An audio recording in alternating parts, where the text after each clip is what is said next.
Islam seolah menjadi terasing di negerinya sendiri. Itu yang dirasakan. Berapa ulama yang berjuang mendirikan republik ini? Indonesia 80% penduduknya umat Islam. Tidak pernah meminta 80% hasil sumber daya alam yang dikuasai negara untuk umat Islam. Tidak ada. Ada nggak? 80% umat Islam penduduk Indonesia tidak pernah meminta 80% APBN untuk umat Islam. Nggak ada yang diminta. Sederhana permintaan umat Islam. Dia mau berdialog sama Tuhan. Dia mau mengingatkan umatnya akan kebaikan. Yang tidak hanya mengajarkan doa makan dan doa minum, tapi juga cara memilih pemimpin. Itu kira-kira. Nah, inilah ketegangan-ketegangan. Ketika agamanya dinistakan, kok susah sekali ini membawa ke proses hukum. Muncullah demo berjilid-jilid yang kemudian berujung ulamanya tidak bisa pulang. Belum lagi penghujung, kemudian ada agama yang diperhadapkan sebagai musuh besar Pancasila.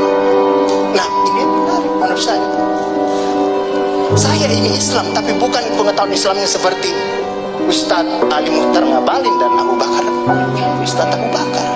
Tapi dengan segala awam saya terhadap Islam, ketika saya ditanya Pancasila itu di mana dalam kehidupan saya, maka saya akan mengatakan bahwa ketika saya lahir, orang tua saya itu membisikkan Pancasila di telinga saya. Cuma bahasanya bukan seperti yang tertulis dalam Undang-Undang Dasar itu. Dia membahasakan Allahu Akbar, Allahu Akbar, Asyhadu an la ilaha illallah, Asyhadu anna Muhammadar Rasulullah. Apa yang saya dengar di situ? Ketuhanan yang Maha Esa. Hayya 'alas shalah. Apa yang saya dengar di situ? Mari kita bersatu sama-sama, karena kita akan mendirikan sholat. Dan Al-Ankabut mengatakan sholat itu mencegah kamu dari perbuatan keji dan mungkar. Ada kemanusiaan yang ada dan beradab. Saya dengar di situ. Hayya 'alal falah. Mari sama-sama menuju kemenangan. Kemenangan yang bagaimana kita peroleh? Kerakyatan yang dipimpin oleh hikmat kebijaksanaan dalam permusyawaratan perwakilan. Kemenangan yang baik, keadilan sosial bagi seluruh rakyat Indonesia. Itulah kemenangan yang kita tuju. Kita kembali lagi takbir, Allahu Akbar, Allahu Akbar, la ilaha illallah. Kita ulang lagi. Dan Pancasila yang kita tiupkan ini 5 kali sehari, belum selesai di sini, selesai bunyi terus. Ya kan Ustaz kan? Belum selesai di daerah sini, selesai bunyi bertalu-talu terus. Seluruh dunia bertalu-talu. Inilah Islam yang kemudian sekarang dalam kelompok ini, Ustaz Ali Muhtar Ngabalin, saya banyak belajar dari beliau. Inilah yang kemudian sekarang, kenapa kami mau diperhadap-hadapkan? Kenapa kami ada yang menjalankan keyakinannya ketika dia celananya cingkrang, radikal, atau dia pakai cadar, dulu diperhadap-hadapkan. Saya Indonesia, saya Pancasila, ada dulu itu banyak sekali seperti itu. Kenapa kami seperti ini? Sekarang, akhirnya sekarang semua orang disuruh pakai cadar.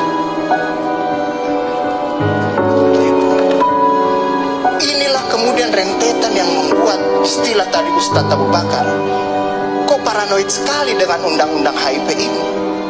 Ada luka. Ada luka yang tadinya sudah mulai mengering, dilupakan. Tapi tiba-tiba ini kemudian dikhawatirkan, jangan sampai Pancasila ini mau dipakai sebagai instrumen untuk membiarkan kelompok Islam dan Republik. Apalagi kalau kita baca RUHP itu, megang kekuasaan pembinaan ideologi Pancasila ada sama presiden. Saya juga baca-baca sekilas tadi. Kok di situ ditulis pendidikan nasional menurut undang-undang ini itu berubah. Tujuan pendidikan nasional oleh Undang-Undang Dasar mengatakan bahwa beriman, bertakwa, berakhlak mulia.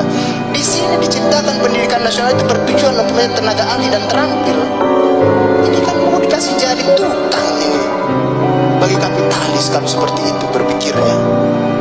Nah, inilah yang kemudian yang dirasakan oleh kelompok-kelompok Islam dalam perspektif perjalanan konstitusional kita, bahwa ada yang tidak adil dilakukan oleh kekuasaan.